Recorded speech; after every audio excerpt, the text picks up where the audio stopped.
back there. Oh, yeah. I might go outside and get some chocolate. Now it's on. Must have had it on. You didn't.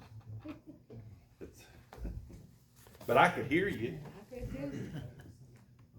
Doris might have had a little bit of problem hearing you, but I could hear you good. All right, today's title was First Things First. And, what do you think when you think about first things first? Things first. Putting God first. Putting God first. Well, do you think about when you get up in the morning, do you think about going out and starting your car before you put your clothes on? No. Why not? It's cold. Cold. And today you would have got wet too. You got wet. And of course, then the neighbors next door probably would have looked at you funny. Yeah. But we have kind of a process of things that we do, right? You know, it's kind of like I tell them at work sometimes when we're doing things, we have to do this step first. Yeah, first thing you gotta do is get out of bed. And they say, why? Why do you got to do that first? Because I said everything else is going to build off of this. It's the same thing when you're building a house. Do you start building the roof before you put the foundation in? It could be kind of hard to do it, though, wouldn't it? Sure would be. So some things are kind of common sense, but then others aren't. Put that money in it. And today we're going to be talking about the American dream. Anybody know what the American dream is? Now that's different from the golden rule. The American dream is the Married and have a house and car. land of the free, home of the brave. Get all you can get, right? Be able to enjoy the best and have the best. Now, how many of you feel like you don't have enough? Well, good. I ain't got to buy nobody no Christmas presents this year. Everybody's got enough. How many of you got too much? I have, well, my junk. And how many of you feel like you're balancing it just right? I'm just right, I'm just right. Just right. You can't be both. Well, I think you could. He's funny. All right. Well, for folks that are just starting out, let's like Savannah or maybe Victoria. What do you think you're in need of next? You needed a car? But you got a car. Do you got a car? Probably You're borrowing a car. You don't even have a, they don't even let you. You drive whatever you can get, right? Yeah, How's that work out for you? You getting around? I manage. She's managing, see? And I know Victoria's got a car and she can go. So y'all haven't started thinking about, well, where am I gonna live? Because right now you're saying I can stay with mom and dad for a little while longer. But it's coming, it's on your radar. You're about at that age where you start thinking about, well, I think I might be wanting to get out on my own. And I might be needing to think about, well, where am I going to live and how am I going to live? You know, that's what it was with me whenever I was an early teenager. I wasn't worried about finding no place to live. All I worried about is where can I go? Get my car, get my food, and run the roads, right? And I did that pretty good for quite a while. And I decided that I'd go to college, and why did I do that? I wanted to get an education. Why? Because somebody down the line told me that if you got a better education, you'd get a better pay. And that's kind of like the American dream. You got to get a better education so you get a better job. Why do we want a better job? Make more money. And why do we want to make more money? Buy more stuff. So we buy more stuff. Now, anybody see the rat cage that we're in? Yep. So I got a job. Well, I went to school. I got a job. And guess what came along? Young. A wife. Wife. Then young. Then what happened?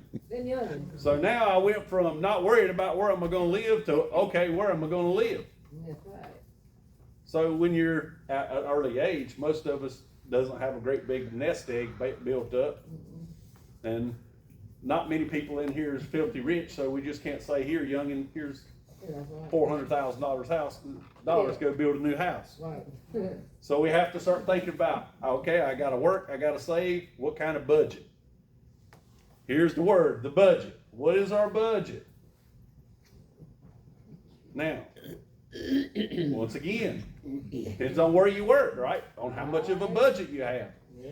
But I found out that it doesn't matter where you work, it's all about based on how much do you spend. Yeah. Because you can make a lot of money and spend a lot of money and still not be able to keep up with your budget. Mm-hmm. And you can make a little and you can save and still be able to budget and buy the things you need. But it's always this thing when you turn on the TV, and we're going to get into the lesson. When you turn on the TV, what is it? You know, about every 15 minutes there'll be something come on. We was watching a movie last night and things were coming on in the middle of the movie. We get these commercials, right? You listen on the radio, you get commercials. Yeah. Riding down the road and see these big signs. You go by any store, they got these flashing lights to catch your attention. On sale. Now, what is that to do? Get you to spend. Let's get you to spend. You got to catch your eye.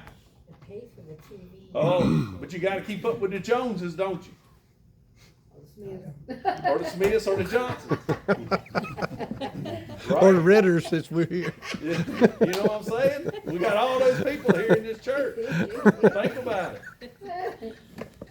But it does seems like a rat race. You know, like a song said, I got a 3-car garage and still building on. You know, if you drive by my house, you think I'm a used car salesman. But half of those don't run. Yeah, that's right. And then you get to the point where my wife says that 1,000 square foot's not enough for a 5-family family home, 5-person family.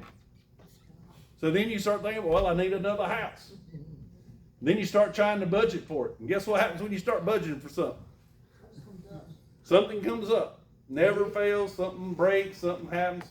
Yeah. You get yourself into financial stuff that you wasn't planning on.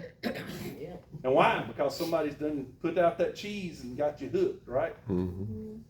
And it seems to be a never-ending process. Now, here's the next question. Can you have millions of dollars and not be happy?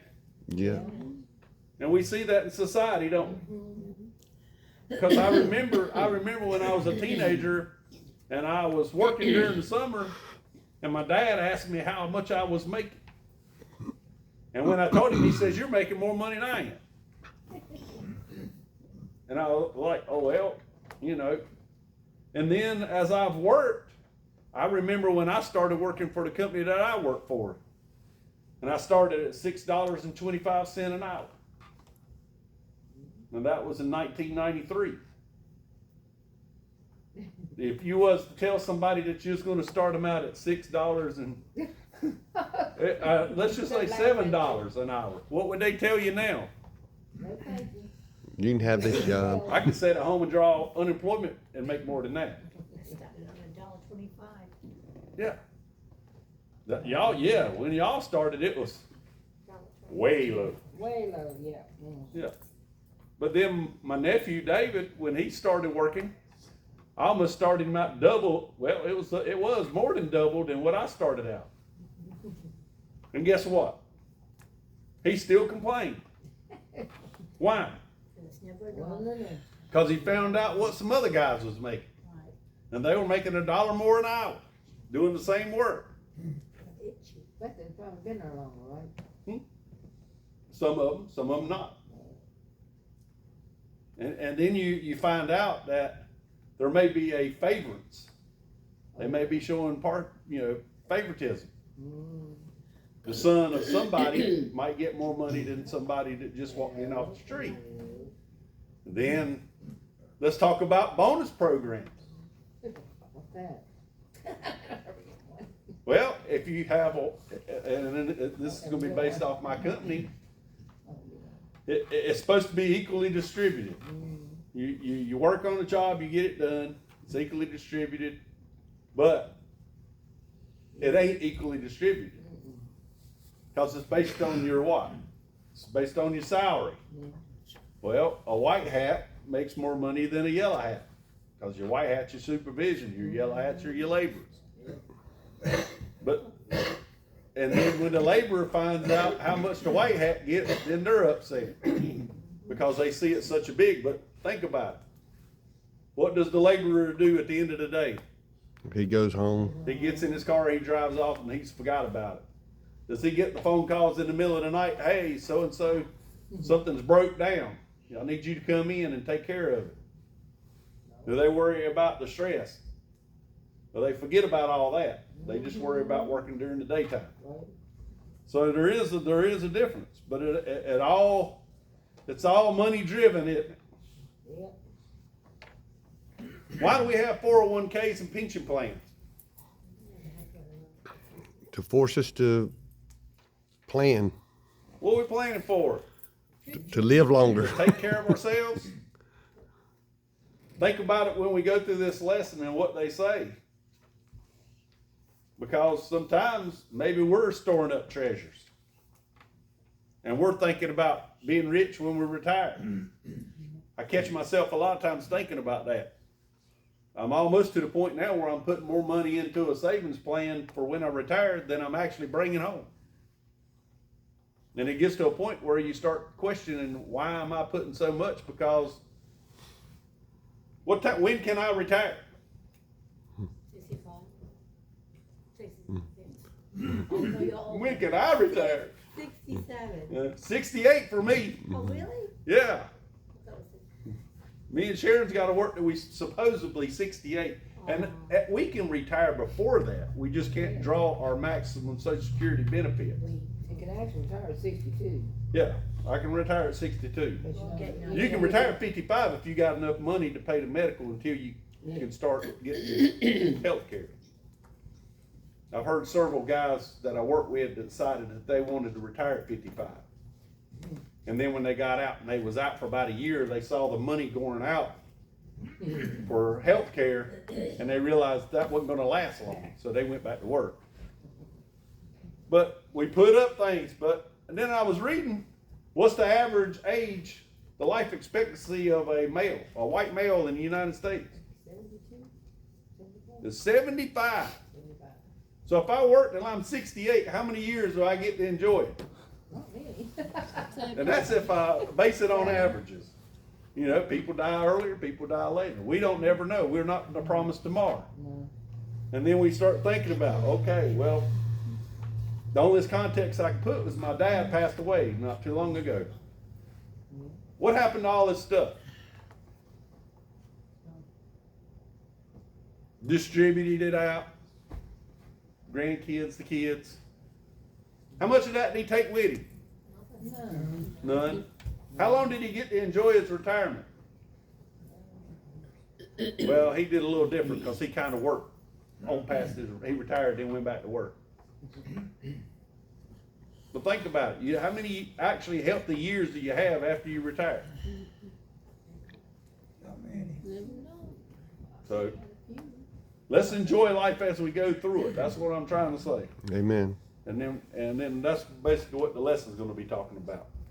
It says the average American is exposed to 4,000 or more commercial messages every day, not a week, a day, through billboards, the internet, magazines, newspapers, televisions, and radio.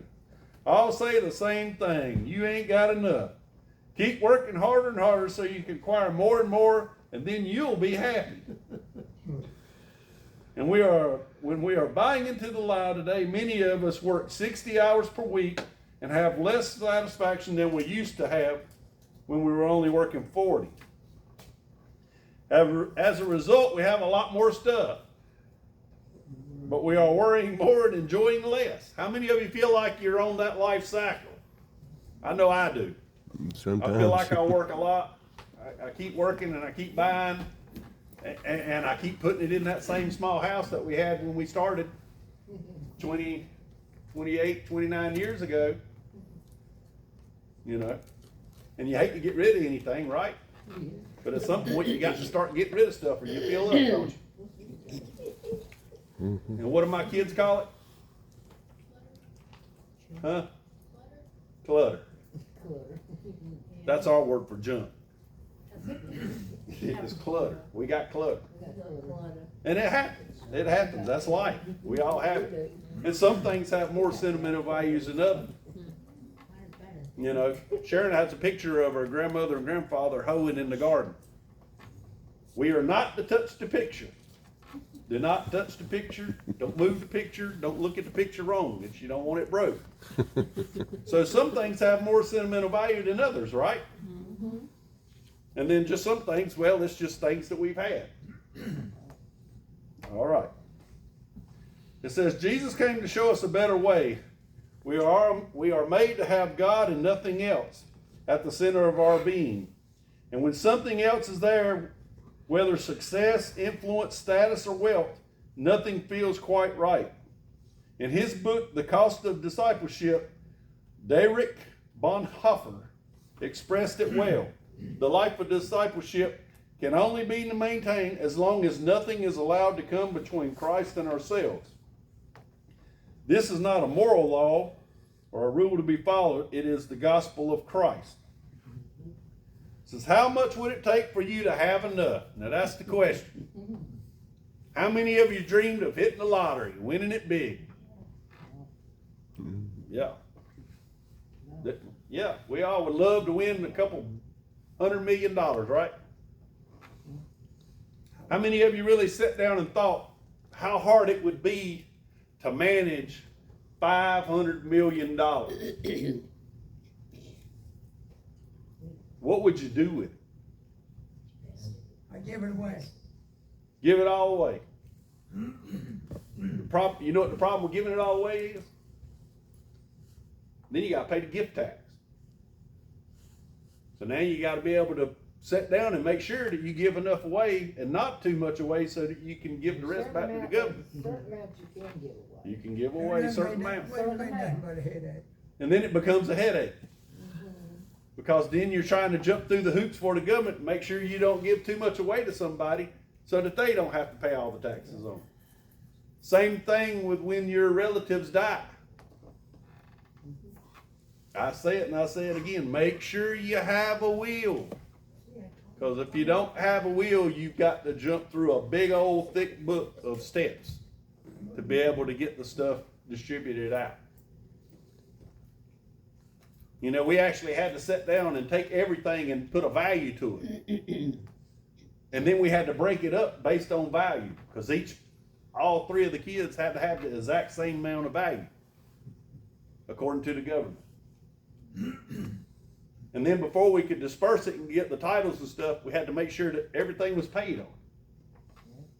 It's more loops, a lot of headache. Took probably about a year and a half before Barbara and us finally got it all straightened out.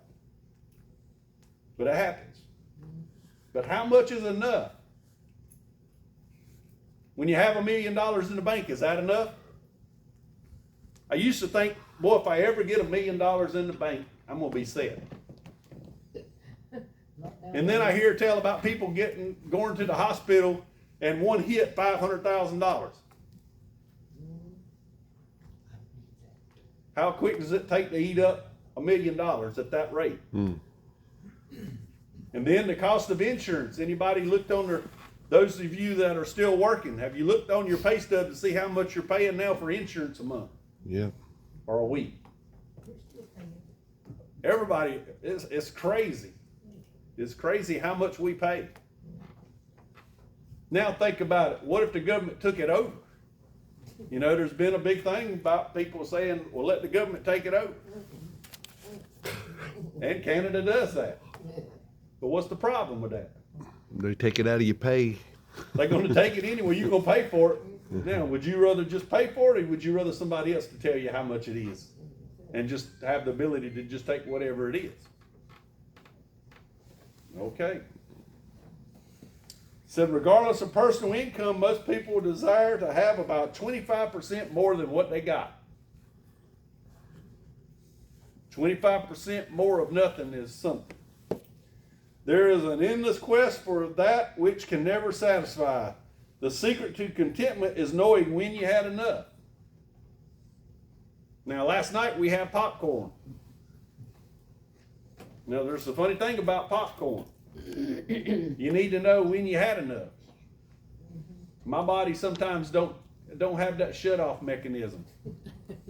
And I eat too much of it. And then it affects me the next day. But it's knowing about when you've had enough.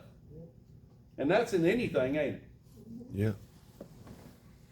As Jesus had just finished teaching his disciples on how to pray about forgiveness and fasting, then he went to the heart of the matter, which is the matter of the heart. He essentially said, quit stockpiling your stuff.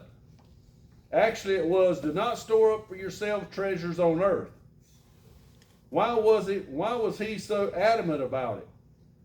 He could look into the hearts of his followers and see that they were not completely committed to following him.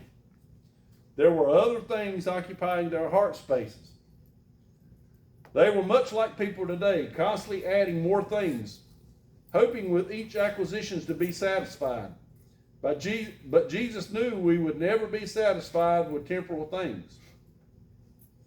It says, Jesus teaches the proper perspective of material things. And I'm going to read out of the King James Version. It says, lay not up for yourself treasures upon earth, where moth and rust doth corrupt, and where thieves break through and steal. But lay up for yourself treasures in heaven, where neither moth nor rust doth corrupt, and where thieves do not break through or steal. For where your treasure is, there your heart will be also. The light of the body is the eye. If therefore thine eyes be single, thy whole body shall be full of light. But if thy eyes be evil, the whole body shall be full of darkness. If therefore the light that is in thee be darkness, how great is that darkness? No man can serve two masters, for either he will hate the one and love the other, or else he will hold to the one and despise the other. You cannot serve God and mammon. It says most of us like nice things. But nice things can be seductive, right? They can draw us away from God in small baby steps. Enjoying the good life is not bad. But if it takes the edge off our zeal and commitment to God, it is deadly. It was a hard lesson to learn when I was a younger man. You know, when I first started going to church here, I was working where I work now, but I was also trying to work on the side. And there was times where I was working 7 days a week, day and night. Get 2 or 3 hours sleep here, 2 or 3 hours sleep there. Why?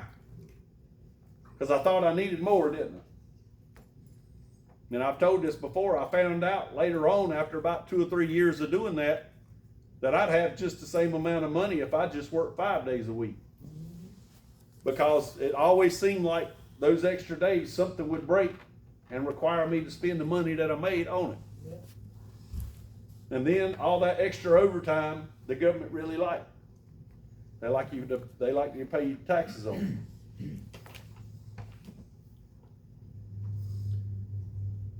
It took me away from church a lot and kept me from growing. It says, Jesus says you cannot serve two masters at the same time. It is impossible. You will naturally gravitate towards one or the other. It says if you are serving God, you will live in obedience to Him and trust in Him for all your needs. This does not mean you will cease working for your livelihood. Rather, it means you will quit worrying about the outcome. Your energy will be redirected toward positive and worthwhile endeavors. Things that do not fade, cannot be stolen or used up, and never wear out. However, if your desire is money, you will become increasingly earth-minded and self-centered. Little time will be left for God. It's easy to get caught up into that, ain't it? Because you think you need it. John Wesley gave a 3-point outline for successful living. It says, earn all you can, save all you can, and give all you can. Now, when I was young, I heard it the other way. It was save all you can and can all you save. And that's the way I was taught. You know, you tried to earn all you could, and then you tried to save it.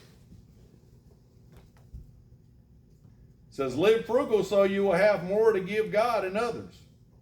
And Wesley practiced what he preached. In today's economy, he earned the equivalent of 1.4 million US dollars in his best year. He lived on 2% of his income and gave away 98%. During his lifetime, Wesley earned the equivalent of $30 million. But when he died, he left only a few miscellaneous coins here and there and a couple of silver spoons. The rest he had gave away. We should not be so attached to our possessions that they possess us. One of the best ways to be freed from enslavement to wealth and goods and status is to stop working so hard at accumulating and practice creative downsizing. Start giving it away. How about that college student is preparing for ministry, or a struggling family that could use extra money to make ends meet? Do you really need that new boat? Who knows what a boat is? I know what a boat is. My dad taught me at an early age what a boat was. It's an open hole in the water to throw your money. I didn't know that. It's something. You'd be surprised how much money a boat can take. It says, can you drive your old car another year or two and give the money saved to someone without a car? It says, could you help send a teen on a mission trip and perhaps change his or her life forever? Is it necessary to redecorate now? Or could you send the money to help start a new church? Then it goes into questions. It says, is it wrong to have material things? It's not wrong. Why or why not? It's not wrong. No, I don't think so. You just don't let them rule your life. Yep. How do you know when something's got a hold of you, though? And you spend more time with that than you do with God. Yeah. But, yeah, you can say that. I got a more harsh word. When you start stealing from God to pay for the other. Yeah. Because that's what you're doing. It may be your money, and it may be your time. It might even be your dedication. It says, if you were to receive $1 million, what would you do with it? All right. We're probably not going to receive $1 million. All right. Let's make it interesting. If you receive $10,000, what would you do with it?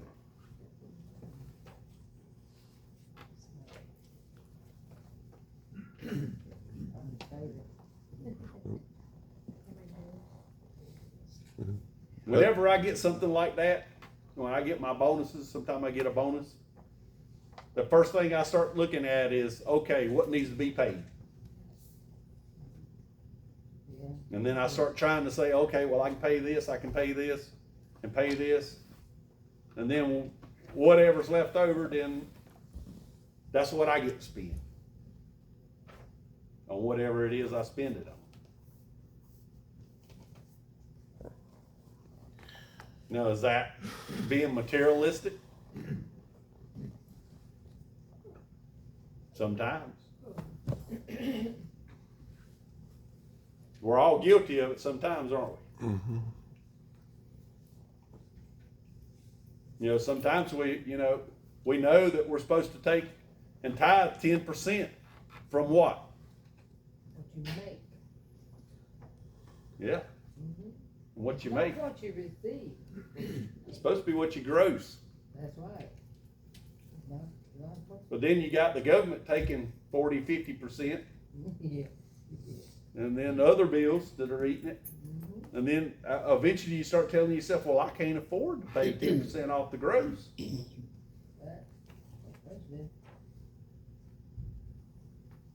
But what does God do? God will talk to you.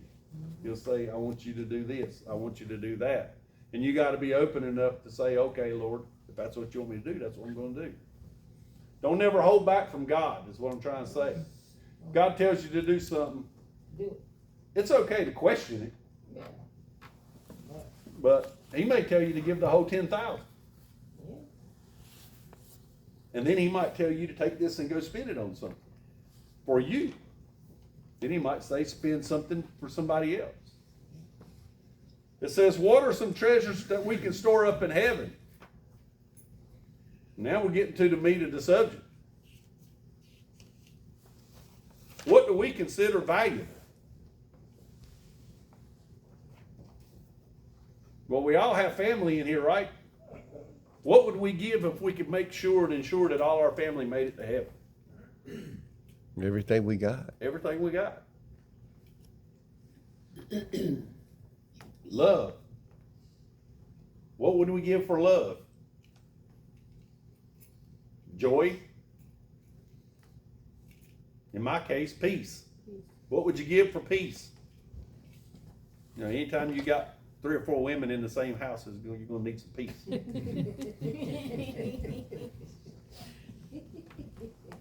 Especially if you're the only male.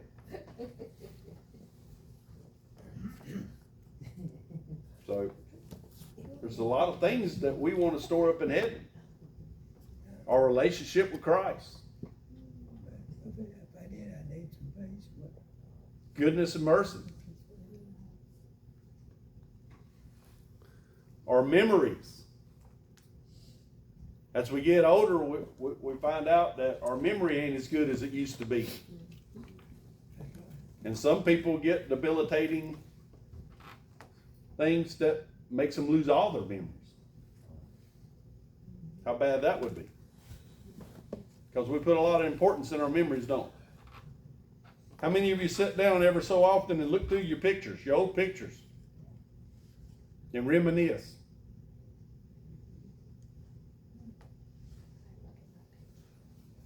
Those are the kind of things that we store up. All right, going into section 2.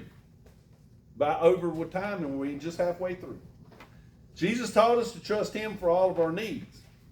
It says, therefore I say unto you, take no thought for your life, what you shall eat, or what you shall drink, nor yet for your body, what you shall put on it. Is not the life more than meat, and the body than raiment? Behold the fowls of the air, for they sow not, neither do they reap, nor gather into barns, yet your heavenly Father feedeth them. Are ye not much more better than they? Which of you by taking thought can add 1 cubit unto his stature? And what take ye thought for raiment? Consider the lilies of the field, how they grow, they toil not, neither do they spin. And yet I say unto you that even Solomon in all his glory was not arrayed like one of those, or one of these. Wherefore, if God so clothe the grass of the fields, which to this day and tomorrow is cast into the oven, shall he not much more clothe you, O ye of little faith? Therefore take no thought, saying, what shall we eat, or what shall we drink, or whether well shall we be clothed? For after all these things do the Gentiles seek, for your heavenly Father knoweth that ye have need of all these things. But seek ye first the kingdom of God and his righteousness, and all of these things shall be added unto you. Take therefore no thought for tomorrow, for the morrow shall take thought for the things of itself. Sufficient unto the day is the evil thereof. It says in this passage of Scripture, Jesus instructed us not to worry over the necessities of life. How many of us catch ourselves worrying over the necessities of life? If you're human, you worry of it. Trust me. If you're not worrying, you might want to go check a doctor because your cheese might slid off your cracker. Why do we worry about it? Human nature. It's human nature because why? Because we have needs, right? We have wants and then we have needs. You know, a lot of times we'll say, I need this, but we want that. We don't actually need. How many of you sat down and actually figured out what you actually need? But we know we need sleep. We know we gotta have water, and we know we gotta have food, and we know we gotta have God. Now those are the only 4 things that I can think of that we got to have.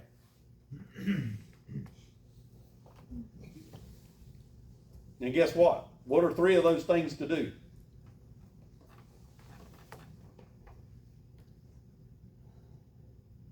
Three of those things are just to perpetuate this life as we know it right now. But only one of them is going to go beyond that. Yeah. The needing of God. If we have God, we don't have to have the other 3, do we? Why? Because He may not give us everything we want in this lifetime. But if we have Jesus and we cross over, we're going to get everything we desire. All right. He used two simple examples from nature to illustrate the point, do not worry. It said, first he said, look at the birds. Learn from their examples. In the spring, the birds outside our windows seem so happy to be getting ready for another season of nesting and raising their young. Nowhere do we see birds sitting in the trees debating the illness of pollution and the population explosion and the scarcity of food. We see no furrowed brows of obsessive frenzy. All we see is a flutter of activity as the robins, sparrows, and mockingbirds merrily gather whatever they might need for their present. Believing tomorrow will also hold whatever they need. What a beautiful example of faith and trust. Any of y'all ever watched a bird build a nest? It's kind of amazing how they do it, ain't it? And where I work at, we have what they call starlings, and they build like a mud nest up underneath concrete structures. And we can sit there and watch them bring it in. Remember when the bird kept building nests out here in the Yeah, tree? you keep tearing down, he keep building. Yeah. Beavers. Finally. Anybody been busy as a beaver? You ever heard that saying? Why are they busy? They building them a den. Why are they building a den? The one they got ain't big enough. The one that they're remodeling. Because their family's getting bigger. Because why? They're populating, right? Just like the Lord told us. What did He tell us to go do? Be fruitful and Be multiply. fruitful and prosper. Multiply. Have kids. That's right. And if we have bigger families, what we got to have? A bigger Build a den. bigger den. So we're going to be as busy as beavers. Says the other example was perhaps growing by the Sea of Galilee. As Jesus glanced at the pristine beauty of the flower, He remarked how effortlessly they bloomed, showing the majesty of their Creator. If God could take care of the life cycle of a plant, would He not take more care of His special creation, human beings? His promise to us is that He will supply our needs, not our greed, but our needs. 3 times in this passage, Jesus said not to worry. And one time He asked, why do you worry? Worry is a negative emotion that produces negative results. 1, it can damage your health, causing infirmities for ulcers and heart attacks. You can worry yourself to death, can't you? Mm-hmm. When you worry, you're not trusting God. You're acting as if it all depends upon you. That is the greatest burden that God intended for you to carry. That is a greater burden than God intended for you to carry. It says, when you worry, you can become immobilized and render inefficiency or ineffective. On the other hand, when you put your trust in God's providential care, the block is removed. Your energy is released for productivity and problem solving. Now, number 1, it says, how does worrying affect the outcome of things people worry about? None. You can worry about it, it ain't going to do you no good. Because 90% of the time it's out of your head. Now, what do we do when we have bills? Do you worry about them? Sometimes. Yeah. Why does it bother us?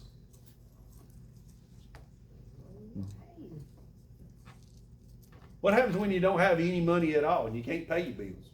You worry. Do you worry about them? You worry. You may worry about it. Mm.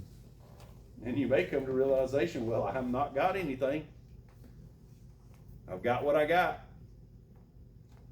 But then the thought of, I need this or I need that creeps in.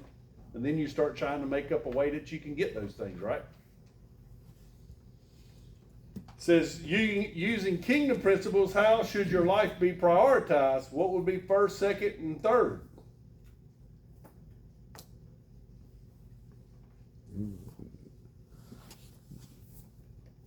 Seeking God first. Seeking God first, yep. And the book gives us a little acronym called JOY. It says Jesus first, others second, and yourself last. Ain't that pretty cool? Now, how many of y'all ladies had diamonds? Diamond. How about rubies? Pearls? That's a pearl. They're nice to have, ain't they? Yes. Yeah. What are diamonds? Bill's best Crushed coal. Rocks. Rocks. Rock. They're just rocks. Now, as a farmer, what do we do with rocks? Throw them away. Throw them out of the field and get them out of there, because they ain't nothing but a problem. Different kind of rocks. But see how humankind has put such a value on just a simple rock? It's all perception, ain't it? Why do we put so much perception on diamonds? Somebody told us that was Because at valuable. some time or another, somebody decided to put one on a wedding ring. And it was all downhill from there, wasn't it? We could change that and put regular gravel on We one. can get gravel. 57 stone would be No, good. I don't. How many carat is that? They're big. That's a right rock in the rocks. But we've been taught all of our lives that a wedding ring for a female should have a diamond on it, right? That's what I was told when I went to the store when we got getting ready to get married. I had to go get a diamond ring. Why wouldn't just a simple gold ring be okay? Now, what's gold? Rock. A rock. It's a rock. It's a mineral that's in the ground. It's been refined. Think about it. We put a lot of importance on stuff. Yeah. And then it always goes through my mind that joke about the guy who died and went to heaven, and then he wanted to bring one thing, and they finally allowed him to bring one thing, and he decided he was going to bring his gold brick. And then when they got there, they was asking him why he was bringing pavement. It's all about perception on what's valued. All right, moving on. Says the kingdom principle Jesus taught involves our priorities. He said, seek first the kingdom and its righteousness, and all these things will be given unto you as well. So what are these things that are given to you? Our daily bread and shelter and clothing. In other words, the necessities of life. If we position God at the center of our being, He has pledged to take care of our needs. When we stop striving, worrying, and scrambling and hustling and beginning to reflect on His ability to support our material needs, we will have the secret to contentment and a joy-filled life. This will result in the pleasant discovery that material things are still available to us. Only now we realize that they are given to meet our needs. Rather than things possessing us, we are free to enjoy all things. Now, I want you to think back. And I know none of you are this old, so you have to use your imagination. Where do you think Adam and Eve lived in the Garden of Eden? Under the tree. Under the trees Maybe. for shelter. They might have lived in the prairie. We don't know. Live wherever they wanted. Do you think they had a house? Nope. Maybe. I don't know. cave. But we know, what do we know about Adam and Eve when they were in the Garden of Eden? Had everything they needed. Everything they needed. And God provided everything they needed. Whether it be shelter or whatever. So if he done it for them then, do you think he kicked them out of heaven and says, okay, go provide for yourself everything? He did kick them out. Yeah, he did, he provided. But what was his reason for kicking them out? They said, Sin, Sin, but why did he take them out of the Garden of Eden? because everything was provided there. Because all they had to do is reach out and grab a hold of the tree of life and live forever, right? Mm-hmm. And then he knew that with sin in their life, and if they lived forever, there was no way that his plan for salvation would ever come to take place. So he had to separate. But he still provided everything they needed. You know, we talk about all the things that man has created and then developed. But we would have never developed any of it if God hadn't to give us an insight and give us the knowledge. You ever wonder how people come up with some ideas? Have you ever come up with an idea? And how did you get it? God gave it to you. A lot of times it comes in the middle of the night while we're asleep, and it'll wake us up sometime, maybe. There's a lot of ways God can talk to us. Some of the biggest inventions were just by somebody observing nature. All right, it says next week we will celebrate Christmas, our Savior's birth. What better time of the year to evaluate our priorities and how we spend our time, talents, and possessions? Are you giving God first place in your life? In this last week, how much time have you devoted to your job, your family activities, worshiping God, praying and reading the Bible, watching television? Yep, that's me. Hobbies or recreation? I'm all of those. It says a wealthy man died and someone inquired, how much did he leave? And the answer came back, all of it. Someday each one of us will also leave it all. And then how will we feel and how we spend our time and energy accumulating it? First things first, Jesus said. That's what we got for today's lesson.